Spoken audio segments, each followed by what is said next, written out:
안녕하세요. 어드미션 마스터즈의 경험이 있는 탑 명문대 입학심사위원들과 함께 미국 대학 입시 궁금증을 풀어가는 교육 컬럼니스트 진아킴입니다. 구독과 좋아요, 알림 설정은 영상 제작에 큰 힘이 됩니다. 대학 입시는 힘듭니다. 학생들은 때로 그 누구도 자신이 무엇을 겪고 있는지 이해하지 못하며 자신이 혼자라고 느낍니다. 그러나 도움을 요청할 수 없다고 생각하지 말아야 합니다. 원세의 모든 요소를 근본적으로 책임져야 하는 사람은 바로 학생 본인이지만 그래도 도움을 줄 수 있는 사람들은 주위에 있습니다. 그 중에는 내가 고려하지 않았던 친구나 가족, 선배 등도 포함이 됩니다.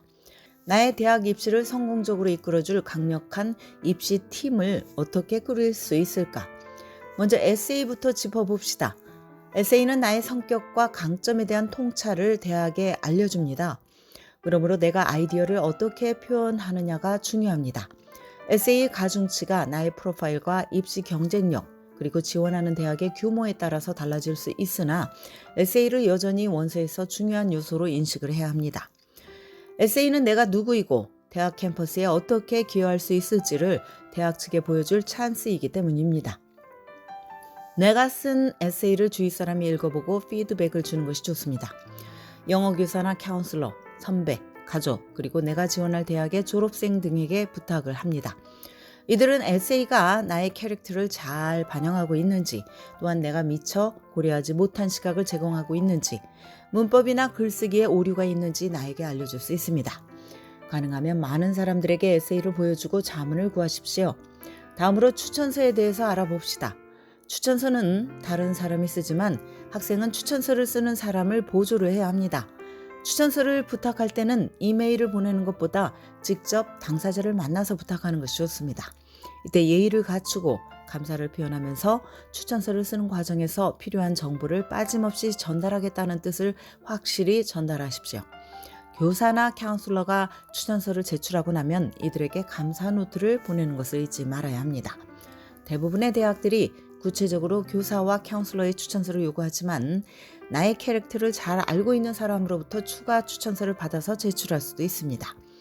일을 했거나 봉사한 곳에서 나를 겪어본 사람이 추가 추천서를 써줄 수 있습니다. 가족에게 부탁하는 것은 피해야 합니다. 편견이 작용할 수 있다는 것을 대학이 알기 때문입니다. 그러나 내가 지원할 대학이 추가 추천서를 제출하지 말라고 정확히 명시를 한다면 추가 추천서를 보내면 안 됩니다. 지시사항을 따르지 않는 것으로 비춰지기 때문입니다. 그렇다면 성적표에 대해서는 누가 도와줄 수 있을까? 사실상 성적표는 내가 관여할 수 없는 부분입니다. 카운슬러가 성적 증명서를 대학에 보내기 때문에 카운슬러에게 내가 어떤 대학들에 지원을 하고 또 각 대학의 마감일은 언제인지 미리 확실하게 알려야 합니다. 당연히 감사의 뜻도 전달을 하도록 합니다. 다음으로 대학 인터뷰는 누가 도와줄 수 있을지 살펴봅니다.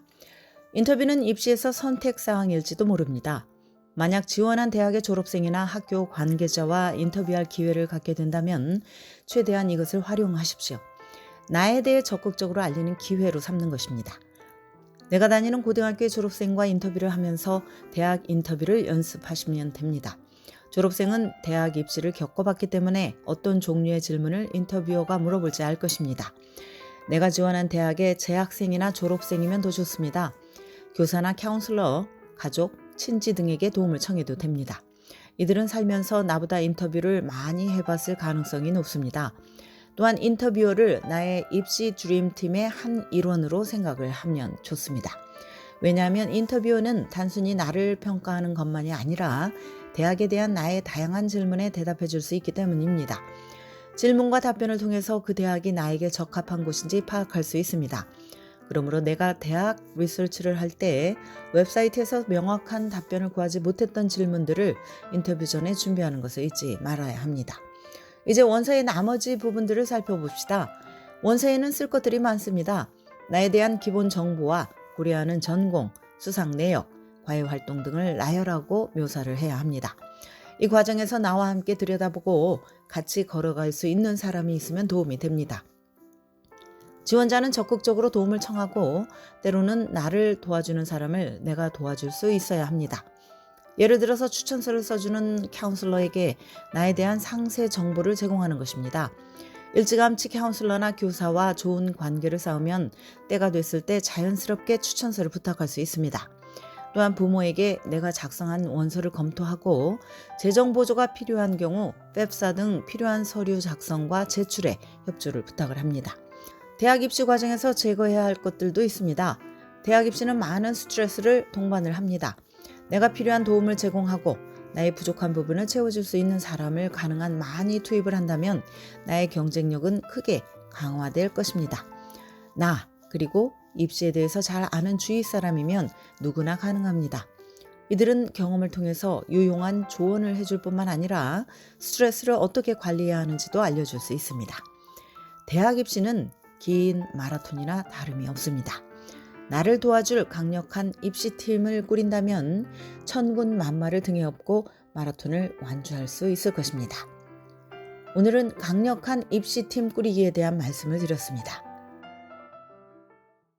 지금까지 교육 전문 컨설팅 그룹 어드미션 메서스 진아킴이었습니다.